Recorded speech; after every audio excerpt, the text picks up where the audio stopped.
ఈ క్యాబ్ డ్రైవర్లకు సంబంధించినటువంటి అంశంలో ట్రాఫిక్ పోలీసుల కాడ చాలా ఇబ్బంది అవుతుంది సార్. వాళ్ళకు అంటే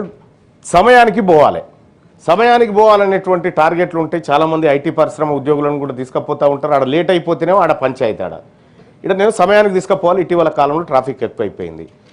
ఇక పుట్టుకున్న తొందరగా పోదామంటే అంటే బయటికి మనకున్నటువంటి తేడా ఏంటంటే సార్, ఇప్పుడు కొంచెం సివిలైజ్డ్ కంట్రీస్లలోనేమో రెడ్ లైట్ పడితే గ్రీన్ ఎప్పుడు పడుతుందా అని ఆగుతారు సార్. ఈడ ఆ పరిస్థితి లేదు సార్.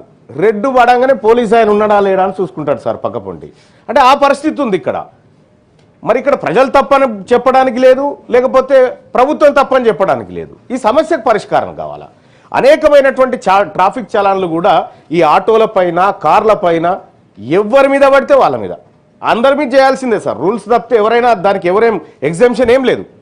కానీ ఈ వాహనాల ద్వారానే కడుపు నింపుకొని బ్రతుకుతున్నటువంటి ఆటోలు కానీ, క్యాబ్ డ్రైవర్లు కానీ, ర్యాపిడో డ్రైవర్లు కానీ, వీళ్లకు ఒక్కసారి సిగ్నల్ జంప్ అయితే 1000 రూపాయలు పడితే వాళ్ళు 4 రోజులు పనిచేయాల్సి వస్తుంది సార్ ఆ చలాన్ తీర్పడం కోసం.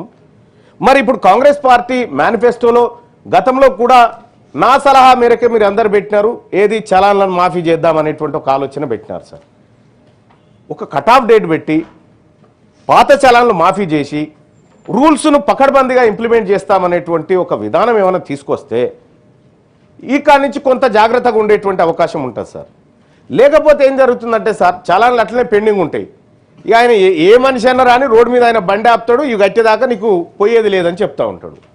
కాబట్టి ఇప్పుడు అందరికి కూడా మంచిది సార్, మీరు జిహెచ్ఎంసీ ప్రజలు, పట్టణ ప్రాంతాల ప్రజల ప్రేమ చూరగొన్న పార్టీగా మీరు మారాలంటే చలాన్లు మాఫీ చేయండి సార్. ఈ వాహనాల మీద ఉన్నటువంటి చలాన్లు మాఫీ చేయండి. మాఫీ చేయడం ద్వారా మీకే మంచి పేరు వస్తుంది సార్, ప్రభుత్వానికి కూడా. ఎందుకంటే హామీ నిలబెట్టుకున్నటువంటి చాలా తక్కువ నిలబెట్టుకుంటాం, అయినా పర్వాలేదు ఏదో ఒకటి నిలబెట్టుకున్న పేరన్నా మనకు ఉంటుంది కదా అని చెప్పి తమకు రిక్వెస్ట్ చేస్తా ఉన్నా సార్.